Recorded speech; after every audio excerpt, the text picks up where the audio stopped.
The first Ahsoka Season 2 trailer is finally here, and there's a ridiculous amount to unpack. This trailer is packed. We've got Anakin, live-action Dathomir, Thrawn starting a war, Ezra and Zeb reunited, Huyang with 4 lightsabers, and something much bigger is happening on Peridea. Baylan is still chasing whatever called to him there, while Ahsoka and Sabine remain stranded. Anakin is all over this trailer, and his conversation with Ahsoka points to the question that could define the season. This could finally answer what Ahsoka actually is. Season 2 looks like it's pulling both sides of this story together. I have returned. With Thrawn starting a war while Ahsoka is pushed towards something ancient on Peridea. So we're breaking down the hidden details, Mortis connections, Baylan's goal, and what all of this means for Ahsoka. Season 2 is finally starting to show its hand. Before we jump in, don't forget to leave a thumbs up on today's video and subscribe to the channel if you haven't already. Drop some high points too, it's really appreciated. Now with all out of the way, let's get into it. Are you a Jedi? Or not? Alright, so the trailer opens on Dathomir with Anakin asking, "Tell me, Ahsoka," as New Republic troopers fight Thrawn's Night Troopers. This opening tells us straight away that the war has already started, it's already reached Dathomir. Then the trailer really leans into the flashbacks. Cut into an unseen Clone Wars mission with Anakin and young Ahsoka on a frozen world surrounded by dead clones. Anakin's gear does actually resemble an earlier Clone Wars mission, although Ahsoka wasn't on that one, so this could be somewhere else. And this is probably the biggest new mystery in the entire teaser. They're confronted by an unnamed Force user with black eye markings and a dual-bladed lightsaber. Whoever this guy is, they're not being treated like a throwaway character. Back in the present, Anakin's ghost tells Ahsoka he'll always walk by her side, and Anakin feels like an active part of Ahsoka's story again. Then Thrawn arrives on Dathomir and declares war on what he calls the Rebel Alliance. Thrawn isn't hiding anymore either, and that's where the trailer starts turning this into a full-scale war story. Now, this is where Thrawn's return starts hitting the people who refuse to believe it. With Ezra, Hera, and the officials who dismissed the threat last season, that's going to be so satisfying seeing it blow up in their face. There's tons of space battles again.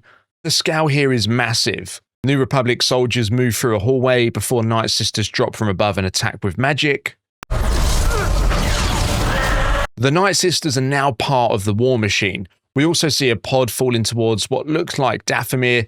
That pod could be a quiet insertion, possibly a New Republic team trying to land unnoticed. Ahsoka seems to sense the war starting back home.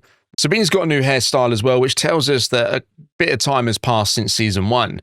Then, while they explore Peridea, Ahsoka's warning is where the Peridea story starts to feel more urgent. They're in more danger than they thought. Right, and Baylan's goal just got a lot more interesting here too, because Anakin says Baylan knows of a power that could end wars. A power that can end wars is a very different promise from a simple conquest. So what does Baylan actually think he's found? Well, if this connects to Mortis, he may believe Peridea holds something capable of changing the balance of the Force.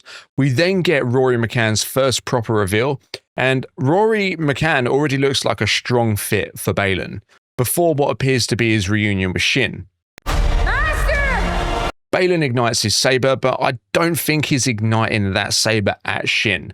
They seem to be focused on another threat. Ahsoka and Sabine then unlock an ancient mechanism, and these ruins look very Zepho-like. Now back home, Ezra and Zeb are finally reunited. Ezra suits up in a green Rebel-style flight suit and joins the fight. And this season looks like it's going to be much bigger on the space combat.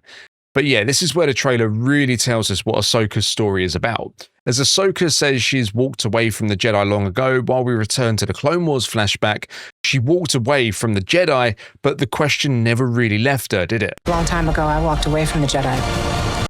Season 1 forced her to confront Anakin's legacy and choose to live. Season 1 made her choose to live. Season 2 is asking her to define who she is now. Meanwhile, the New Republic is fighting Thrawn on Dathomir, so the war and the trial are kind of happening here at the same time. Ezra ignites his lightsaber against Captain Enoch and his Night Sister weapon, and Ezra fighting Enoch is a great little payoff. Then Anakin tells Ahsoka this is her trial, before asking, is Ahsoka a Jedi or not? I don't think Anakin is asking for the old order's answer here. He's asking what being a Jedi means to her now. And then the trailer just starts throwing his absolute money shots at us. Shin rides one of the prettier beasts before appearing outside Ahsoka's ship, and Huyang is with all 4 lightsabers ignited, and it's absolutely wild. He's definitely in his General Grievous era here. The exact colors are hard to judge, but the lightsaber action already looks far more ambitious than what they did with Season 1.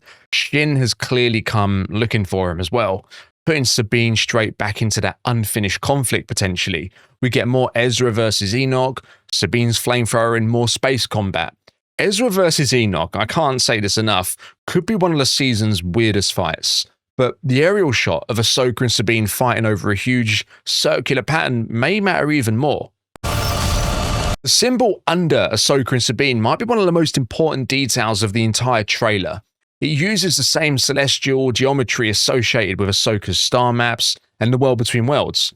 I wouldn't call this symbol a Mortis symbol yet, but prettier, Mortis, the world between worlds, it's all kind of clearly converging at this point. If Baylan thinks the power here could end wars, this map could lead to it. The real story on Prettier could be about how these ancient force pathways connect. So yeah, this trailer did exactly what I wanted it to. It feels bigger, faster, and much more cinematic, with stronger lightsaber action, huge space battles, and long-awaited Rebels payoffs. Anakin's role looks substantial. Thrawn finally feels like a galaxy-level problem, with the Great Mothers and Night Troopers beside him as the New Republic gets dragged into war. But I think Ahsoka's real endgame is about defining what a Jedi should be. She doesn't need to create the old order. She needs to decide what that word means to her now. That's the part I'm actually most interested in, because Anakin helped her confront his legacy last season, and now he's pushing her to define her own. This could be the season where Ahsoka finally stops running from the word Jedi and accepts it on her terms. Do you think Ahsoka finally calls herself a Jedi in this season? And what do you think Baylan has actually found on Prettier? As always, drop your thoughts, theories, and wilder speculations down in the comments below. If you enjoyed this video, be sure to check out our latest video, which actually asks the question, was Ahsoka right to leave the Jedi Order? Which kind of feels more relevant now than ever. Don't forget to leave a thumbs up and make sure you subscribe so you don't miss any of our upcoming videos. Thanks for watching, I'll see you in the next one, and may the Force be with you.